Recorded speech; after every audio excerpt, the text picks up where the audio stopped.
So I don't know if you listened. You said you listened to like a couple podcasts. I'm not a big podcast listener. Right. It was like funny because I listened to Hamish and Andy's podcast, and it's like the amount of times that like their producer has like cut himself out, and it's just like it's so funny because there's like the power moves, and they'll listen back to it and just be like, wait, you fucking said some dumb shit. It's not in there. So I feel like now I can just be like, oh, just fucking slice that out. Yeah. But alright, well yeah, I mean at this point we would have fucking started by now. Yeah, I guess so. But yeah, so dude, fucking Spook, Angus.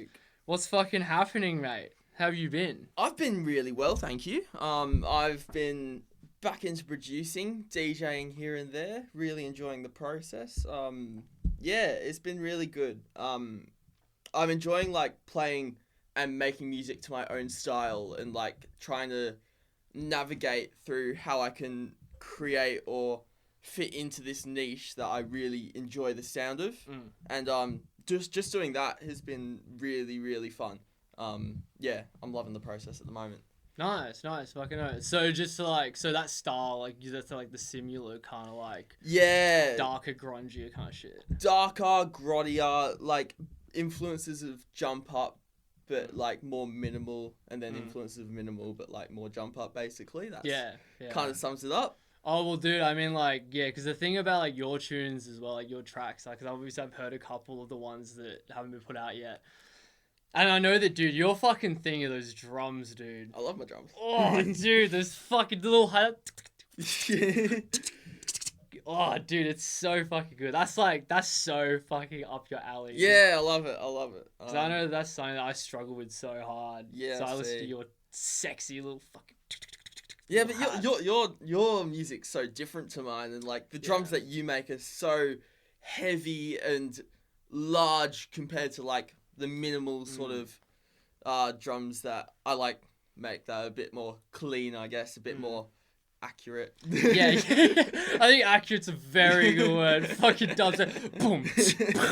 Boom. So dumb, mate. Yeah. It's funny to think how that's like evolved as well, because I mean, I know you started making those.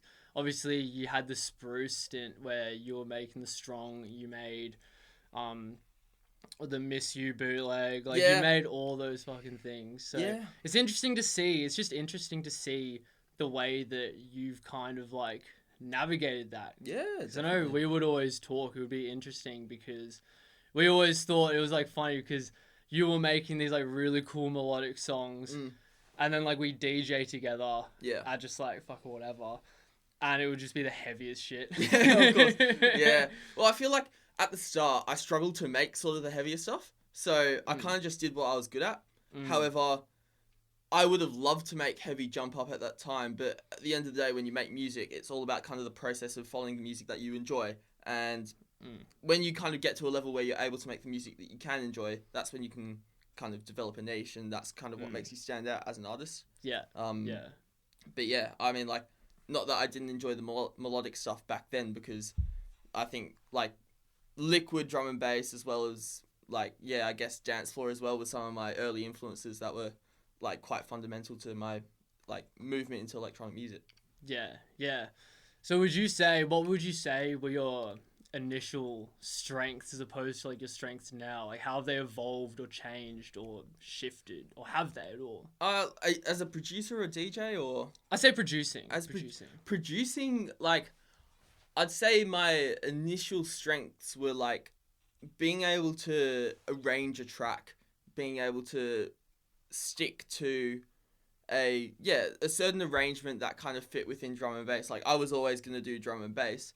So being able to kind of stick to a template was like, I found that quite easy. And like I used a lot of samples in my early production stages, like using samples and being able to create songs like that early on was, I think, quite like the way I just sort of navigated. That was my strength sort of then, just arranging the tracks. But now, I guess I wouldn't say my strengths have sort of moved. I'm doing the same sort of stuff. Like I'm very focused on arrangement and like quite strict with that. However, like, I feel like everything around that has also improved for me. Like, sound design, I'm getting better at. What else? I guess sound design's like a big one. Yeah, not, like, honestly, not too much else. I guess, like, just general mixing as well. I'm still need to improve on my mastering, but yeah, I feel like mixing as well has gone a long way since then. Yeah, 100%.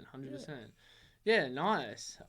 Speaking of the production, I'd love to know as well, what's like just one plugin that you would not be able to live without? Track Spacer. Track Spacer is the most goated plugin ever. It's a 32-point sidechain EQ that automatically dips frequencies that clash with each other, so it creates space in the mix. It is so good. It is like a cheat code. It's used by Skrillex, everyone who's just like in the electronic music scene who just want to create space in their mix. I love it. But I want to ask you the same question. What's your go-to plugin, and why is it Camel Crusher? Bro, no, fuck you. You know exactly what I was going to say. Yeah, dude, Camel Crusher's fucking so hot. I mean, Camel Crusher's been the fucking big one for me. Yeah. Because that British Clean, dude. British Clean, it's so good. British Clean. Big fan of Annihilate as well myself. I don't have Annihilator. Oh, really? No. Why? You got Camel Crusher. No, Annihilate is a preset. Oh, right. Yeah, no, I'm a fucking idiot. Hey. No. Yeah, no. You're right. Yeah. It's all right, but I just love British Clean. It just makes it so good. Thick. Very true. Because I've been putting on my drums as well a lot. Because how I would process my drums was that I would use Camel Crusher, then I'd put a knock clipper on it. Yeah. But I've actually stopped doing that recently. What are you doing now? Just knock clipper. Just clipper, yeah. Just clipper. And then what I'll do is I'll generally boost any fundamentals in a kick to make it thump a bit harder. Yep. Because I got a couple because I got some feedback from some labels and they were just like, your drums just, like, they're a bit much. Yeah. So what I've been doing is for dubstep, I'll use Camel Crusher because you want them to be too much because they're so minimal. Yeah, of course. But then for drum and bass, because you got a lot going on anyway, and I don't really have complex drums like you, like it's a very simple kind of pattern, but it does just make them a bit too thick in the mix. But I see. Especially, I mean, I was putting them on like hi-hats, I'd put them through, and then I'd have all kinds of problems because then I'd have like a reverb, and I'd need to have the reverb fucking mix level at like 10% and the decay at like 0.2 because it was compressing so hard. Yeah. So it was just like, oh, fuck. But I think what I've started doing as well, if I am going to Camel Crush, is just make another send for the Camel Crush. So that I don't need to have my hi-hats in there. I don't need to have... Like, if I have a reverb snare, I can send it straight through the drum bus rather than going through the Camel Crusher. Cool. Because otherwise it's just going to, like, fuck the mix up pretty hard. Fair. Yeah. What about for you? What's your least favourite plugin? Oh, yeah. Oh, well, I wouldn't use it, eh? Like... Okay, wait. No, okay, wait. Let me redo that question. What's the most overrated plugin? Overrated?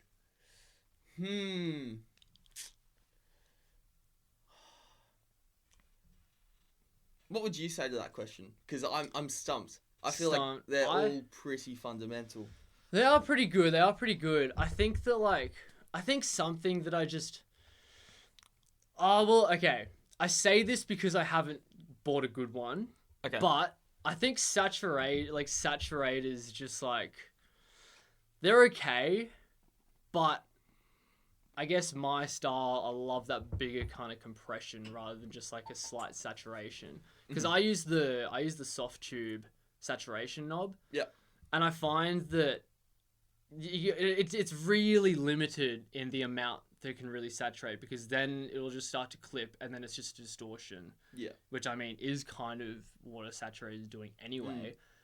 But I'll just distort it. Do you know what I mean? Yeah, I know what you mean. So I back that. It's come to my attention. I did buy this plugin once called Sublab. Have you heard of it? Oh, dude, I remember you when you were using Sublab. Yeah, I mean, it did crash on it. Eventually I couldn't get it to work, and I couldn't be fucked to install it because I never really used it. But I can just make subs using Serum. 100%.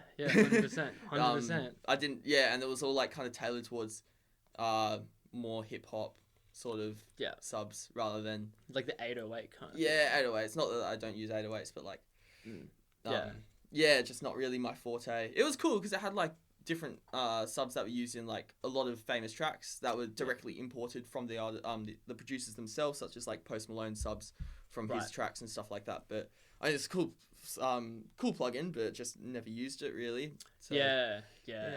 Well, yeah, that's fair enough, man. That's fair enough. I was gonna ask as well. So you mentioned that you've been on that sound design lately. Yeah. Do you have any kind of techniques that you're working on? Any kind of bits and pieces you've picked up while you've been exploring that whole world of sound design that you can kind of share? Definitely. I feel like as I've grown as a producer, using multiple layers for basses has really helped. Being able to create like a sub, a low mid, and a mid bass has been able to I've been able to adjust each parameter individually that's be able to like bring that sound all together. So kind of like separating my basses has helped.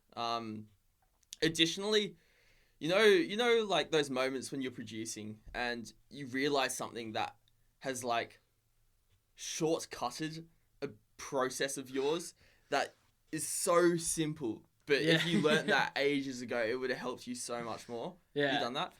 I've being able to like I've never adjusted what's it called? I've never made what's the word? Automations from like serum patches like in FL Studio. Dude. And like I've been cloning like sounds and like remaking them instead of like just like tweaking it, and it's been a headache, but like I've finally just gotten onto that like a bit too late, but that's also helped a bit. Dude, that is what was going through my mind as well, is the fucking automations in Serum. Because I remember, I think you showed me that, or I can't remember, I think you might have showed me how you, in FL, you have to go make the tweak, go to tools, go to this thing, and then it like works fine. Yeah. But I just thought it was a myth. Like I just thought that automating a Serum was just like, what are you going to do? No. And I was watching like a Sam Stone video. Sam Stone. I know Sam's, yeah. Fucking Sam Stone. Dude, everyone who's been producing has watched Sam Stone, mate. He's got good tutorials. Yeah, he's so good. But he would just be like, so just like automate the pitch in Serum, and I was just like, what the fuck? I'm like, what do you fucking mean? He's NFL, so I know it works. Yeah. But how the fuck do you do that? And you got to go down this rabbit hole. But no, I absolutely fucking back that 110%, because that is, especially in FL, it's just like, you really just have no idea until you do. But yeah, dude, so I was gonna ask as well, what's your workflow like when you produce? So let's just say you get inspired, let's just say you're making a flip. Where do you start? You know what I mean? So let's say you're making a fucking Lil Baby remix. I don't know. You go to the acapella. Where do you go from there? Where do you start? My workflow is kind of like, I'll create a template and I'll like create buses before I do anything. And then I'll be able to, just group like my drums and my basses so I can send everything to that, and then that's how I'll start the processing chain. Before I even process anything. And then usually I'll just start with some drums.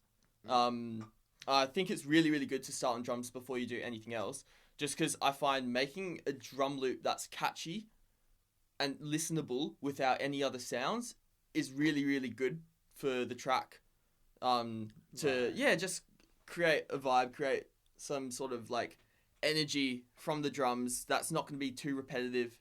I think that's kind of fundamental. And then recently I've been going from the drums to the bass and then just kind of working on the drop before I even get to the intro. I've always been, at the start, I've always was someone who did intros first and then let the drop kind of do its thing. However, going from the drop to the intro allows you to kind of focus on that drop a lot more, because that's where the song's like, the big moment of the song is that drop rather than the intro. And like, I think you can create a good intro post drop that matches with the tune a little bit better than, for me at least, going intro to drop. I think it's a little bit more clearer for me, like personally. I know everyone does it differently, but what about yourself? What's your workflow like? I'd say I'm similar. I love to make those buses first. Get everything color coded. I'm big on my color coordination. I love it, dude. I love it. Bass is blue, mid bass is light blue, drums are yellow, melodics are green, tops are red. And if anyone says anything different, go fuck yourself. Because that is... I come to SAE and they're just like, mate, drums are green. And I was shut up. Well, they just use Ableton, so they don't know what they're talking about, honestly. Dude, not even, bro. They use fucking Pro Tools. Oh, really? Oh, yeah, dude. God. Pro Tools is such a mindfuck. Oh, fuck that. Think about Pro Tools, which is like, just on a quick little fucking side tangent. It's like, yeah, do not try to produce on Pro Tools. It is not designed for fucking producing at all. Oh no. It's good because you can use it for like podcasts and stuff, and it's good for in the industry. Like, just another quick side tangent. Literally yesterday I helped out my uncle because he works in like a sound company. Like, he started one up with like a couple engineers, a music guy, and him. He's like the creative guy. And while they were using Pro Tools, because they were working on like a Woolies ad, and you can have the video footage in the thing and link it up as you go. So you can have the footage up on the TV, and as you go back and forth, you can create the music to hit the points in the video. Oh, that's cool. As you go, which is quite cool. Which is quite a cocool feature. I think Ableton do it as well. But okay. But yeah, just as a little side point. I don't even know if I'll edit that out. I probably will. But yeah. So in terms of my workflow, what I like to do is like to color coordinate it. I like to get the drums down. Usually for me, I really, really try to lean into wherever the first idea came from. Cool. So if I have, it's like I'm putting out my first dubstep bootleg on Friday, like a Joyner Lucas song. And like for that one, like I just had this fucking image of the start of it. And so straight away I just did that.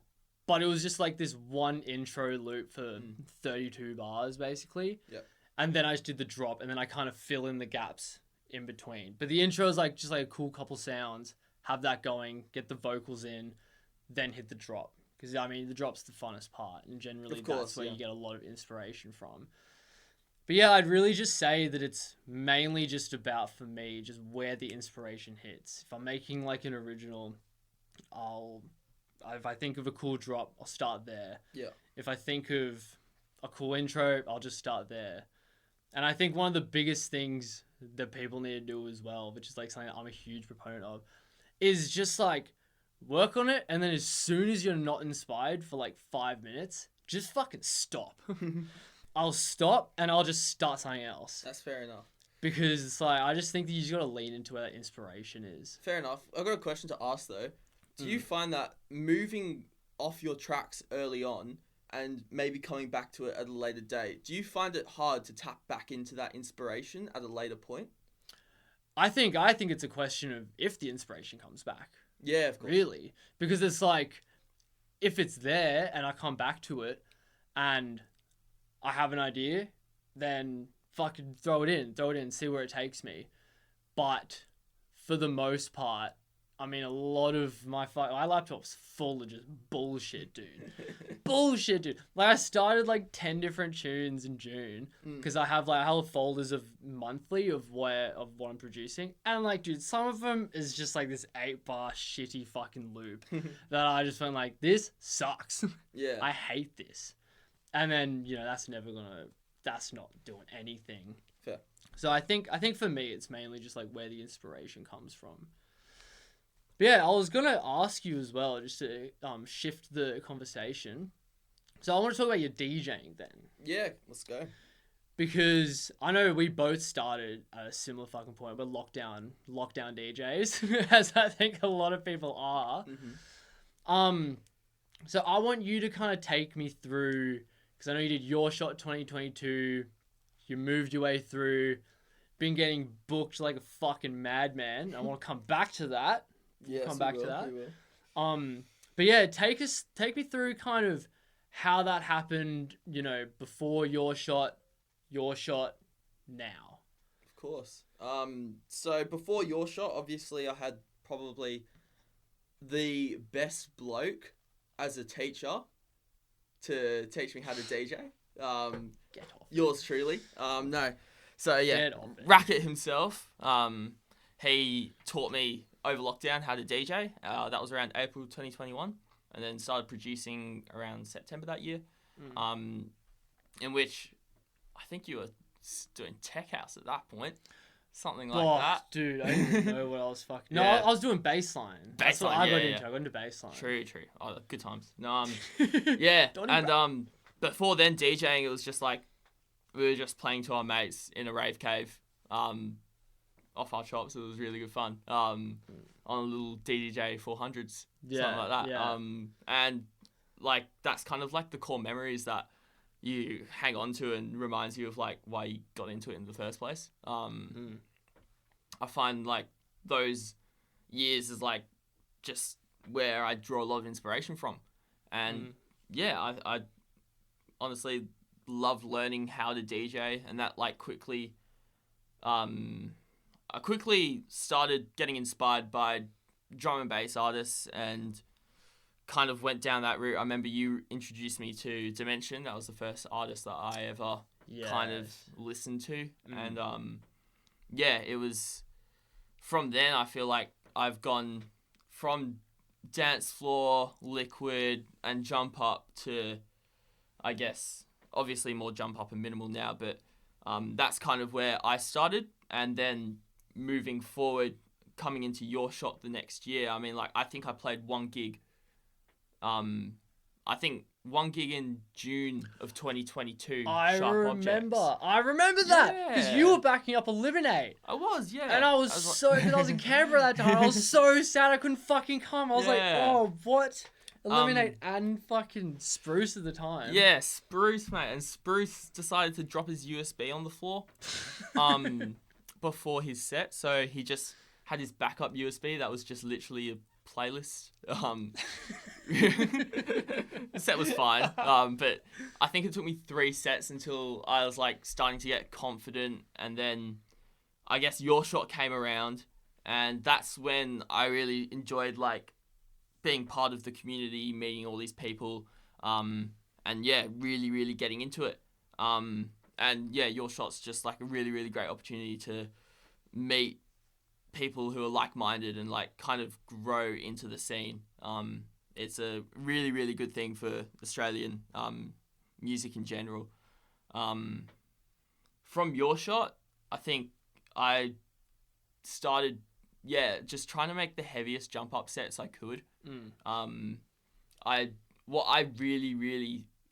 I thought was a positive of my DJ sets was that I was able to take inspiration from artists like HeadX, Boo, great jump up artists, and then kind of recreate the energy in their sets. I think, not to toot my own horn or anything, but I was like getting really, really good reactions and feedback from other people just with like the energy that my sets kind of gave. I remember that. Do you remember that Summit set in Canberra? Yes, I do. That was probably one of my heaviest sets, and just like the energy from that alone was incredible. And I remember Mackenzie Carnotics coming up after me. It's like, I have to fucking come up with something after that. Like, that's like, that gave me a lot of belief in myself, and it like, it made me like really feel like I was doing something that I was proud of. And then moving forward, last year, I started kind of shying away from the whole jump up sort of sound. Like, I still like jump up, but not as much as I used to, and not in the way that I used to like it before. Like, I'm not a big fan of the traditional, like, my home is the rave sort of stuff. It's not my forte anymore, but don't get me wrong, I still appreciate it. It's just I realize that I'm a big fan of dark music, and hence I changed my alias, decided I wanted to do something that kind of fitted my character a lot more. I knew like even though my music taste is always going to change, I thought, this is like a kind of a gamble at this point. I thought I wanted to gamble on the fact that I was always going to do something that was a bit darker. Hence the name Spük came about. And ever since then, I've really been digging minimal drum and bass, and sort of like jump up that has more like wubby Wookie kind of vibes as well. Yeah. That's, I think, the direction I kind of want to go towards. Yeah. Nice. Well, yeah, I think that's a good call, because I think just that brand, the dark kind of brand, it does give you that wiggle room as well, because it's not just like, I'm a Belgian jump up DJ. You know what I mean? It's like, because I mean, after a while, I think that you'd kind of like, that's a lot. That's a lot, like, only doing Belgian. Yeah, and that's what I was. I was doing a lot of Belgian, I think, early 2023. And I remember one person coming up saying to me, like, I don't like Belgian jump up. It just doesn't sound good. And then I was like, not a lot of people probably don't like this, actually. And, like, thinking of drum and bass, like, why I love drum and bass so much is because it's such a diverse genre with so many subgenres that can create so many different moods and emotions. And kind of taking a step back and focusing on what a dance floor enjoys, but also what I enjoy, and kind of creating a summary of both into like my own style has like really pushed me into creating unique sets that create a certain atmosphere on the dance floor. Nice. Well, yeah, I think that I fucking back that. I mean, I think that, like you said, that does kind of, that hits you to a T as well. And you're absolutely right in saying that you do have to kind of look at all the different kind of cultures within EDM, the dance floor, the jump up, the minimal, like all this stuff, and find your slot in that, and kind of find where you fit in that. Definitely. Another interesting thing that I've heard a producer say is that kind of counteracts my previous point, but don't give a fuck what people like enjoy, and play music that only you like, and you'll attract what kind of crowd that you want. And I also truly believe that. I think doing what you enjoy most is always going to be number one. Yeah, no, I completely agree with that. Well, yeah, I mean, you've had a really cool journey with your DJing. You've had a really cool kind of journey of finding yourself from within that. I want to take it back to those first gigs, like, because a big part of this podcast is I want to be able to offer something to new people coming into the scene, finding their feet, figuring out what they're doing. What are some ways that, like, what were the avenues that you took to be able to get those gigs? Like, how did you find that? How did you find your people? How did you find your place in the scene? How did that journey come about to you? Because like you said, I mean, you got booked before your shot, because I know a lot of people that comes after your shot. So how did that look like for you in those far kind of early days of, you're trying to get booked, you're in the hustle, everyone's doing the same thing. How did you navigate that? And were there people that helped you? Were there advice that you got from people which helped you more? What would you say were kind of like those biggest takeaways for you? Firstly, I think getting my first gig was quite an interesting process. The way that I got my first gig was through the person who ran Sharp Objects, Cameron Arnold, who now runs Steppers. He initially, he started. Sorry. It's okay. Take it from the top if you want. From the top. Because again, we can cut. Yeah, we can just trim it. So, do you want to start with your question again? Okay, I'll ask it a bit more concisely. Yeah, sure. So, when you're starting out, because again, I want this podcast to be able to be accessible for those kind of people looking for their first gig. How did you navigate getting your first gig? What did that process look like? From the point of the networking to talking to the promoters to getting booked to playing. Yeah. So how I got my first gig was I started using TikTok as a platform. I mean, I started making just posts of like doubles and triples, like every kind of DJ wants to do at the first, at the first steps. I started doing that, and I started growing a platform. And the way that I kind of grew my platform was that I started asking all my mates what their filthiest rollers were. And that kind of got me to a point where I had a lot of people watching my TikToks, and that allowed me to advertise my own playlist. And that playlist got around 1,600 likes. That was which huge. is pretty huge.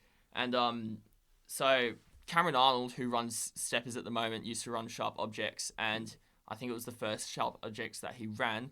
He asked me to add his tunes to my playlist, and then I think as a thank you, he got me that booking. Right. And then kind of from there, I started meeting people in the scene. Obviously, it was like my first gig, second gig. I started creating genuine connections with the people around me, and like finding my true friends through that process kind of helped me. I kind of met people who ran their own events, which also helped a lot. But yeah, just creating genuine connections really, really helped. And I'm like, if you don't find people who are running their own events or doing their own collectives, like, you can always do your own thing. Like, what's stopping you, you know? I was like blown away by the amount of like different ideas people in the scene had to run their own events and like do their own parties with their own vibe, their own style. It's definitely doable. And at the end of the day, you just can't quit. You got to just keep going and find out what works for you, and just keep going down those avenues and trying different things and whatnot. Yeah. Yeah, no, I really like that answer, because I think that a big part of that answer is just really just being fucking genuine, man. Just doing what you like to do, not getting caught up in like what's hot, what's not, and just like really just sticking to it. I know one DJ right now that I think about, because I've been loving the whole dubstep side of the community, is Ritto, dude. Oh, Ritto's a dude. Bro, that guy just fucking slams trap. Do you know what I mean? Like, it's just trap to a T. And like trap's getting bigger. Yeah. But it's just so cool, because you could just tell that he just loves his fucking trap, man. It's stinky, and he's just on it. Yeah. So I think that's another example that I think about when that's the first thing that comes to my mind when you say that kind of genuine thing, because it's just so funny that you do see that. So I do want to bring the gig conversation back around. Let's talk about Imanu. Yeah. Let's talk about fucking Imanu. You good Please. thing. Yes. How did that come about? What happened? What are you gonna play? What's your set list? My set list is Harley D Simulator. No. Yeah. That gig came about. I was actually very lucky. I wasn't approached to play for this gig. I was Annie B, who I'm playing back to back with, was approached, and she was asked who she wants to back to back with, and she picked me, which I'm very, very grateful for. Yeah, so I'm so excited to play that set, because Imanu was one of my early inspirations. I mean, Neuro I've always loved. I still love, and I play a bit of Neuro still, because there's also that darker side of Neuro that's really accessible, like Bunshin and Imanu and whatnot. Yeah. Yeah, so being able to support one of the artists that kind of got me into, well, not got me into, but like he was a big part of the music that I loved, in the core kind of process, the core kind of years of enjoying drum and bass to its fullest. Yeah. I mean, speaking of drums, mate. I mean, if you're tired of the drums, you want to talk about fucking drums, dude. That's a Manu. Yeah. That's a Manu. He's a gun. Yeah. So I also wanted to ask you. I want to ask, what is the best event that you've ever gone to? Best event. Let It Roll, Czech Republic. I was thinking that. Yeah. Yeah, I don't think it's gonna get much better, I'm afraid. That was by far, like, head and shoulders above anything else. Actually, I say that the other one, honorable mention, Bass Camp, which is the Australian kind of bass festival. That's very, I wouldn't say it's commercial at all compared to what Let It Roll is, but that one was really good just because it was so unique, very Australian, but also kind of bass music as well, and it kind of, at that point where we're trying to build like a fundamental bass scene and also festival scene in Australia, which is a tough thing because it's not like the best environment. It's not a huge, there's not a huge festival scene here, so that was really, really cool. Great event, was done really well. All the artists kind of like told a story almost, like through the set times, through each day. That was a really, really cool experience. But going back to Let It Roll, that was a cesspit of incredible artists, just like doing their thing, and fuck me, like the Europeans do it different. They just do. Being able to like go from huge artists to huge artists that you like thoroughly enjoy, it's so different. And like honestly, I was saying to Seb, who I was there with, he just. We just can't go back. Like, it's that good, but we did. Yeah. Of course, we had to go back, but like, it's head and shoulders above like anything else. I like, yeah, just incredible. Nice. Well, yeah, I mean, I think you're right saying Europeans do it different, dude. Yeah. Just, you look at all those festivals over there and you're stuck here, everything's getting cancelled. It's just like, fuck, mate, come on. What is happening? This is watered down fucking festivals. This is bullshit. So what would you say was your favorite set in general? What's your top 3 favorite artists that you've seen? Favorite artists that I've seen play? I mean, AMC's Let It Roll set was fucking nuts. Really, really, really good. And he's just the man, isn't he? Like, he knows how to fucking do it. I don't even think I need to say much else because everyone knows AMC. They know how good he is. Bunshin at Let It Roll as well. That was fucking incredible. He opened his set with Not Everything Is Your Fault, and that was before it was released. And like hearing that on the sound system was just, it shakes your fucking bones, like in the best possible way. That was absolutely nuts. And Number 3. It's a toughie. It's just like, I'd say, fuck, I don't know. What's an artist that that's caught you by surprise that you weren't expecting them to be as good as maybe they were? I'd say, Lens. Lens came to Sydney, I think late last year. She was fucking killer. I did not expect her to be that good. She really, really, like, I think she was playing with Hybrid Minds in 1991. And her set was like head and shoulders above those two. Like, I really, really enjoyed it. Just like a good range of everything. Like, worked the dance floor really, really well. Yeah, I'd say that kind of blew me away. Nice.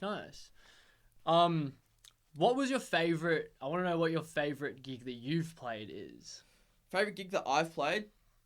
I mean, my first set is Spük with like the Dimension support. Oh yeah, I mean that's fair enough. Man. Yeah, that gig was something else. Like, I remember going up and I was fucking shaking because I was playing to like a fucking sold out Liberty Hall, playing before graphics. Like, I can assure you there was over 1,000 people there. Like, that's huge, man. That's huge. It was fucking mental. I wouldn't say it was like as intimate as some of my earlier gigs, which is something that you do miss when you're playing up there. And the one regret I have with that is that the booth monitors weren't turned up loud enough, so all the clips kind of didn't look as good as they could have been. But you learn, you live and you learn. But that gig itself, like, just kind of playing to that crowd was unbelievable. A moment I'll never forget. Oh, that's unreal. Especially, I mean, Dimension, like, like you were saying before, I mean, that's someone that really got you into drum and bass in the first place. Full circle moment. Yeah, 100%. And the first gig is Spook as well. I think, yeah, I can definitely see what you mean. All those stars kind of aligning at the same point. That's sick, man. That's really sick. I mean, I don't know when this podcast is going to come out, so I mean, I don't know whether that answer is going to change when you play a Manu. But we'll see. We'll see anyway. All right. I want to know, quick would you rather? Okay, right? Let's go. Would you rather only listen to hard techno or filthy rhythm for the rest of your life? You're going to hate my answer. Hard techno. Oh, no. Like, it's a toughie actually, because like hard techno I like because there's like a lot of dark elements. And hard techno I prefer to most other techno subgenres, but yeah, I mean like they're both shit, aren't they? Yeah, bro, fuck rhythm, man. And your hate for... What is it that you hate the most about dubstep? What? It's the weeb wobs. It's the weeb wobs. Wop, weeb wop. It's just like the sounds are shit. The sounds themselves just aren't good, and it's almost like they're taking the piss, but it's not even funny. So, like, that's fucking hilarious. I just don't get it. That's actually so jokes. I mean, look, the thing is that I know exactly what you're saying. Yeah. I know exactly what you're saying. Because then, yeah, I guess that's a real fucking, like, taste thing. Because I know if, like, you go to, like... I mean, if you go to, like, a couple of the last obnoxious gigs, I mean, that's just all fucking rhythm. You got everyone just the high knees, just weep womp, weep womp, weep womp. The high knees, mate. Yeah, the high knees, dude, just stomping, bro, Shocking. Stomping. But every now and again, you get a weep weep womp weep. Just every now and again, just to kind of keep it a little bit spicy. Oh, so interesting. Oh god. Oh, that's fucking jokes. That's fucking jokes. All right. Would you rather only listen to rappers with Lil in the name, or you can only listen to acapellas for the rest of your life? Oh. You can never listen to an instrumental again. No remixes. Fuck me. Like, I'm not a big rap fan at all, so neither option is really generating any interest at all. Reluctantly, I'm gonna have to go with the Lils. Yeah, I'm with you. I don't think I could listen to something that's not a full song, for the rest of my life. I know what you mean. I think you get into it after a little bit. Yeah, like if you listen to, I remember when you first showed me drum and bass. I don't think I liked it until like 3 months into listening to it and you shoving it down my throat. So like, that's kind of how it works. Yeah, it's kind of how it works. So I might get around it eventually, but. Yeah, I'm glad I don't have to be put through that. I think the great thing about all that kind of rap as well, which I find so funny, is it's so quotable. Like, dude, I've seen this fucking video on Instagram. I know what you're gonna say. And all it is just Playboy Cardi's studio acapella ad-libs. And it's literally all just, it's got a wee, it's got a wee, wap. Wow! Like, dude, I think after a while, I could kind of get into that. Yeah. Different box of frogs, mate. Different box of frogs. Yeah, you're not wrong. All right. I want to know. I'll switch it off the Would You Rathers. Okay. I want to know, what have you been listening to recently that's not EDM? What have you been into? Oh, I don't listen to anything that's not EDM, mate. I can be honest, like, I listen to my girlfriend's music a little bit. Yeah. Like, I mean, when she plays it, like, I guess, and she's, like, into, like, kind of Crystal Castles, Grimes, more like alternative electronic. That's not, like, 130 BPM around there. But, yeah, I can't say at the moment I'm listening to much else other than drum and bass. Yeah. Yeah, fair, dude. Fair. Well, you got to get the inspiration. You got to get the inspiration. Of course, yeah. What's your least favorite genre? Absolute least favorite. Any genre. Oh, rap. Rap? What kind of rap though? Just like the auto-tune American rap, auto-tune rap, mumble rap, that sort of thing. I Yeah. think. Yeah, just not my forte. Can't say it really has any. I like the funny thing is I used to listen to rap as well. Yeah, yeah. But that's kind of how your music taste goes, I guess. I'm more of a beats guy than a vocal guy, so Yeah. Yeah, have to say rap on that one. That's so fair, man. That's so fair. I've been thinking about these questions as well, and I think for me, I'm on like a similar kind of route where I hate R&B. True. R&B just makes me angry. Yeah. It's not rap, and it's not fucking blues. No. What is it? No. What is it? It's just Chris Brown. It's just Brown, like, mate. let's shouty on the floor. Shouty on the floor. Shocking. It's just like, oh, dude, it just pisses me off. I think it doesn't help, especially because I was doing commercial DJ in Canberra.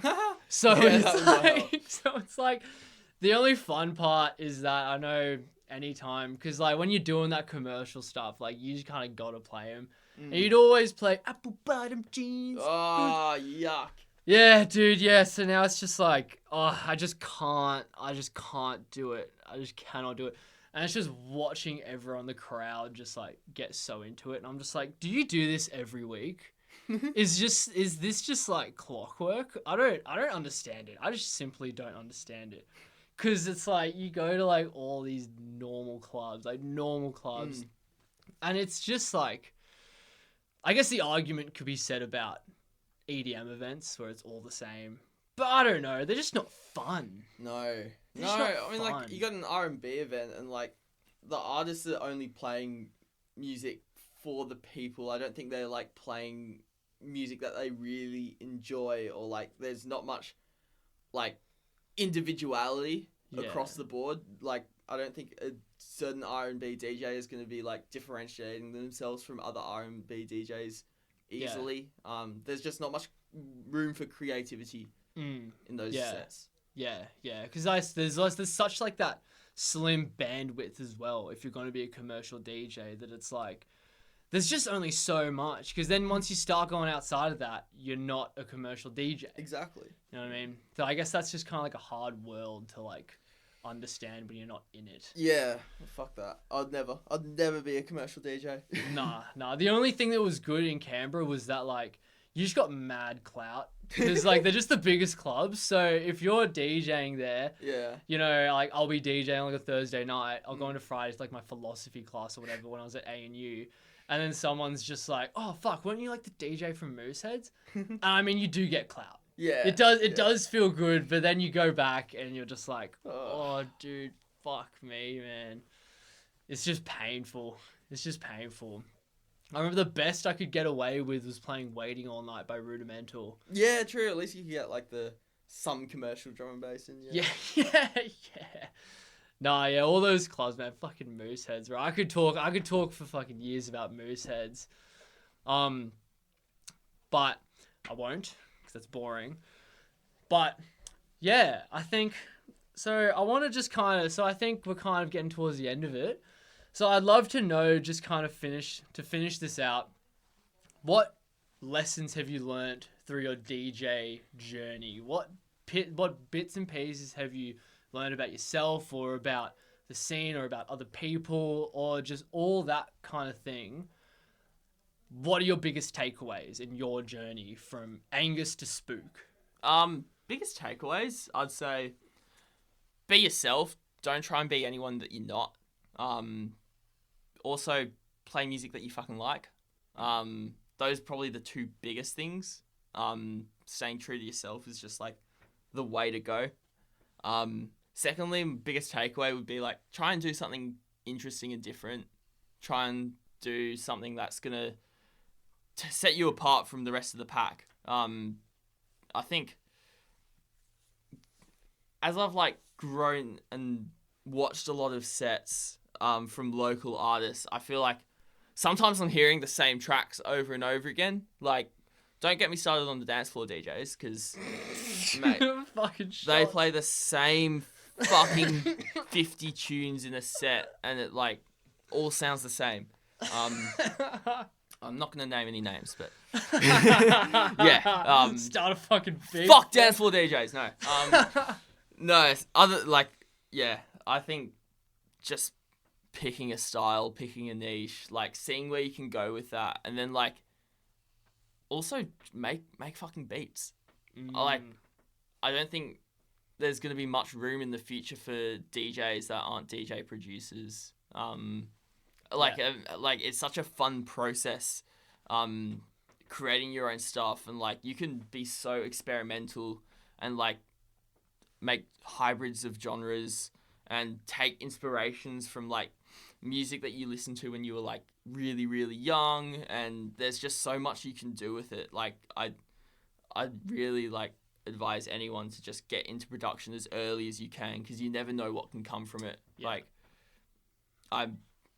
That's my biggest takeaway, I'd have to say. Yeah, I absolutely back you on the production thing as well.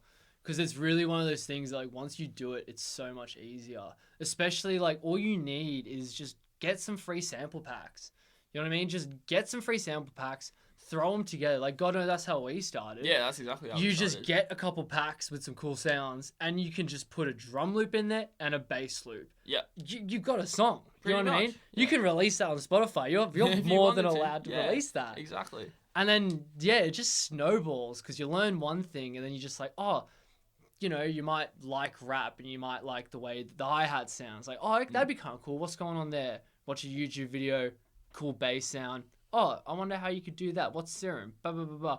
All of a sudden, you're just going down and down and down. And the thing about producing is that it never stops. No, it doesn't. Never stops. Because it is a reflection of how you are as a person and what you're into and what you like and what you used to like. All these different things, like, you really can curate them in your own way and put it into this 3.5 minute soundbite, essentially, that is just like a piece of what you really love. Yeah, 100%. Which is just, I just think is like the greatest process. I think everyone needs to like do something creative like that. It's like the best fucking process. So Definitely. I absolutely agree with you on that. But yeah, I think that's fucking episode 1. Hey, Fucking oath. how's that? Let's go. That was huge.